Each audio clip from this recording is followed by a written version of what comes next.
वेदांचे ज्ञान असलेले वक्कली, एक विद्वान ब्राह्मण, भगवान बुद्धांच्या आश्रमात गेले. तथागतांचे सुंदर, तेजस्वी शरीर, महापुरुषांच्या 32 वैशिष्ट्यांनी संपन्न आणि त्यांचे प्रभावी, उत्साही व्यक्तिमत्व भावनिक ब्राह्मणांना सहजपणे मोहित करत होते. बुद्धांच्या शरीराच्या प्रत्येक भागातून निघणाऱ्या तेजस्वी किरणांनी वक्कलीला सहजपणे मोहित केले. त्याच्या आतून येणाऱ्या मैत्री आणि करुणेच्या अमर्याद लाटांचा खोलवर परिणाम झाला. वक्कलीने तथागताचे हे रूप पाहत राहण्याचा निर्णय घेतला. म्हणून त्याने आपले घर सोडले, दाढी आणि मिशा काढल्या, त्यागाचे व्रत घेतले आणि भिक्षूंच्या गटात सामील झाले, केवळ बुद्धांच्या उपस्थितीचा आनंद मिळविण्यासाठी. आता भक्तीच्या झोतात तो कामुक मधमाशीप्रमाणे बुद्धांच्या गोड रूपाभोवती घिरट्या घालू लागला. त्याने नैतिक आचरणाचे ध्यान केले नाही, ध्यानाद्वारे एकाग्रता केली नाही किंवा विपश्यनेद्वारे ज्ञान जागृत करण्याचा कोणताही प्रयत्न केला नाही. जेव्हा पाहिले तेव्हा तो भगवंतांसमोर बसून त्यांच्या तेजस्वी चेहऱ्याकडे एकसारखा टक लावून पाहत असे. करुणामय भगवान तथागतांना दिसले की हा नवीन भिक्षू भक्तीने इतका आंधळा झाला आहे की तो धर्माच्या ख्या स्वरूपापासून दूर गेला आहे. त्यांनी त्याला फटकारले आणि म्हटले, हे निष्पाप भिक्षू, तू माझ्या शरीराकडे वेड्यासारखा का पाहत आहेस? तू माझ्या या रूपाचे, माझ्या या शरीराचे का ध्यान करत आहेस? माझे हे शरीर इतरांसारखेच घाणेरडे आहे. जर तुम्हाला मला पाहायचे असेल तर माझ्या आत असलेल्या धर्माकडे पहा. जो धर्म पाहतो तोच माझा खरा स्वभाव पाहतो. जो मला खरोखर पाहतो तोच माझ्या आत असलेल्या ख्या धर्माला पाहतो, माझे बाह्य शरीर नाही. महान करुणामयाच्या या धर्माच्या निषेधाने भावनिक आनंदाच्या अंधारात बुडलेल्या ब्राह्मण वक्कलीला ज्ञानाचे डोळे उघडले. त्याला भगवंतांचे शब्द समजले. ते खरोखर धर्माचे अवतार होते. म्हणून जर त्याचे तत्वज्ञान भौतिकतेपुरते मर्यादित राहिले तर ते वेडेपणा ठरेल. त्याच्या तत्वज्ञानात ख्या धर्माचे तत्वज्ञान, दिव्य धम्म निब्बानाचे तत्वज्ञान समाविष्ट असले पाहिजे. आणि योग्य दृष्टीचा हा धर्म, निर्वाणाचा धर्म, बाहेरून नव्हे तर आतून पाहण्यासाठी आहे. त्याला हे समजले. जो आयुष्यभर बुद्धाचे अनुसरण करतो, त्याच्या वस्त्रांना चिकटून राहतो, विपश्यना ज्ञानाद्वारे स्वतःमध्ये खरा धर्म साकार होता, तो त्याच्यापासून मैल दूर असतो. परंतु जो 1000 मैल दूर एका निर्जन ठिकाणी अंतर्मुख होऊन स्वतःमध्ये खरा धर्म साकारतो, तो त्याच्या खूप जवळ असतो. धम्माची अनुभूती म्हणजे बुद्धाची अनुभूती. धम्माचे सान्निध्य म्हणजे बुद्धांचे सान्निध्य. शेवटी बुद्ध म्हणजे काय? बुद्ध हे परिपूर्ण ज्ञानाचे जिवंत अवतार आहेत. हे समजल्यानंतर वक्कलीवर व्यापलेले भक्तीचे काळे ढग नाहीसे झाले. ख्या धर्माचा प्रकाश चमकला. त्याने भगवंताकडून विपश्यना ध्यान भूमी शिकली, अंतर्मुख होण्याची सोपी पद्धत शिकली आणि एका निर्जन ठिकाणी साधना करू लागला. त्याच्या जुन्या भक्ती आवेगांनी कधीकधी काही अडथळे निर्माण केले, परंतु शेवटी खरा साधक निर्वाण अनुभवून पूर्ण झाला. त्यांनी सर्व आश्रव, दुःख, आसक्ती आणि बंधने दूर केली आणि मृत्यूपूर्वी याच जन्मात मुक्त स्थिती प्राप्त केली. अशा प्रकारे आपण पाहतो की अंधभक्ती, अंधविश्वास आणि अंधश्रद्धा या भयावह आवेग नेहमीच साधकाच्या ख्या प्रगतीमध्ये अडथळे ठरतात. भगवान म्हणाले, तथागत हाच मार्ग दाखवणारा, पद्धत स्पष्ट करणारा आहे. शेवटी तुम्हाला स्वतःच काम करावे लागेल.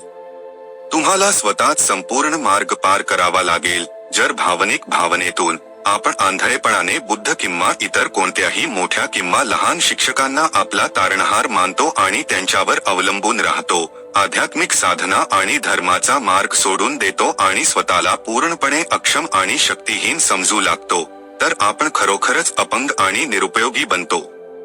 धर्माच्या नावाखाली अशी भक्तिपूर्ण, भावनिक कनिष्ठता आपल्यासाठी कधीही फायदेशीर ठरू शकत नाही. ख्या कल्याणासाठी आपण आपला आत्मविश्वास राखला पाहिजे. आत्मविश्वास राखणे आणि मुक्तीच्या मार्गावर चालण्यासाठी आपल्या जबाबदाऱ्यांची जाणीव असणे म्हणजे अहंकार नाही. मुक्तीच्या मार्गावर चालण्यासाठी अहंकार टाळणे अत्यंत आवश्यक आहे. आपल्या आत असलेले अहंकार आणि अभिमान काढून टाकणे आवश्यक आहे. तथापि अहंकार काढून टाकण्याच्या नावाखाली आपण स्वतःमध्ये कनिष्ठतेची भावना निर्माण करतो स्वतःला कमकुवत आणि परावलंबी बनवतो, जो आपल्याला एका टोकापासून दुसऱ्या टोकाकडे घेऊन जाणाऱ्या विनाशकारी अहंकाराविरुद्ध एक पाऊल आहे. हा दुसरा टोक आहे, जो आपल्यासाठी तितकाच हानिकारक आहे. आपण मध्यम मार्ग स्वीकारला पाहिजे, दोन्ही टोकांचा त्याग केला पाहिजे आणि एक फायदेशीर मध्यम मार्ग स्वीकारला पाहिजे, ज्यामध्ये एकीकडे आपण अहंकार आणि स्वमहत्वाने फुगून जात नाही आणि आपण स्वतःशिवाय इतर कोणालाही मानत नाही, किंवा दुसरीकडे इतरांवर अवलंबून राहून आपल्याला पूर्णपणे निरुपयोगी बनवणारी कनिष्ठतेची भावना निर्माण करत नाही. आपल्या चांगल्या हेतूने मार्गदर्शन करणाऱ्या धार्मिक गुरूंबद्दल नैसर्गिक आदर, भक्ती आणि कृतज्ञतापूर्ण नम्रता राखणे चुकीचे नाही. तथापि त्याच वेळी आपल्या ज्ञानाचे आणि विवेकाचे डोळे उघडे असले पाहिजे.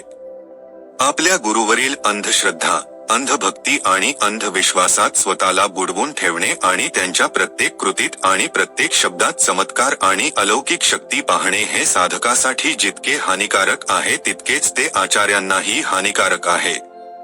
जिथे शिष्य आणि आचार्य या अंधभावनेत पडतात, तिथे मार्गही कोसळतो.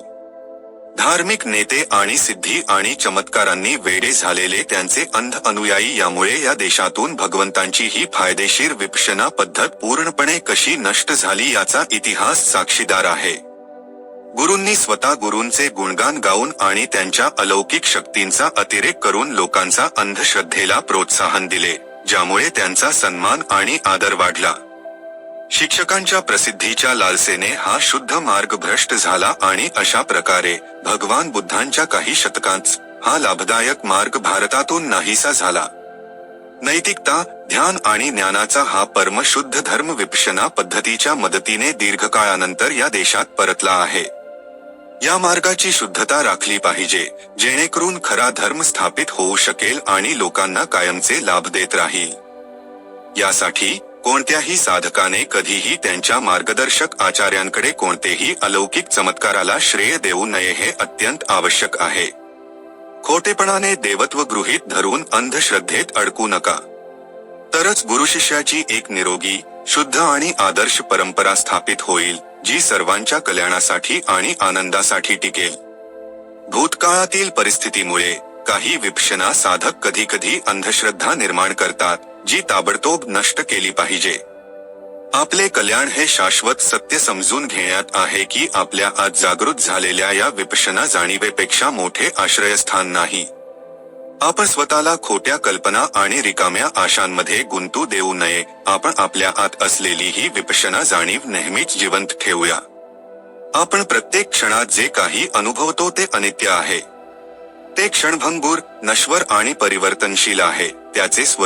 त्याचे स्वरूप असेच आहे. अणुकणांनी बनलेले हे शरीर पाण्यातील बुडबुड्यांप्रमाणे प्रत्येक क्षणी सूक्ष्म कृतींद्वारे निर्माण आणि नष्ट होते. या अणुकणांशी जोडलेले मन देखील त्याच प्रकारे निर्माण आणि नष्ट होते. विपश्यनेच्या योग्य दियष्टीद्वारे आप शरीर आणि मनाचा हा एकत्रित जीवन प्रवाह किती विघटित आहे, तो प्रत्येक क्षणी कसा विस्कळीत होत आहे हे पाहिले पाहिजे, जेणेकरून त्याच्याशी कोणताही आसक्ती राहू नये. मन शुद्ध करण्याचा हा शुभ मार्ग आहे. या क्षणी आप अनुभवत असलेल्या सत्याची जाणीव ठेवणे हे आपले कर्तव्य आहे. भविष्यातील स्वप्नवत अवस्थेच्या गोड कल्पना आणि आसक्तीपूर्ण इच्छा आपल्या प्रगतीतील सर्वात मोठे अडथळे आहेत, त्या टाळा.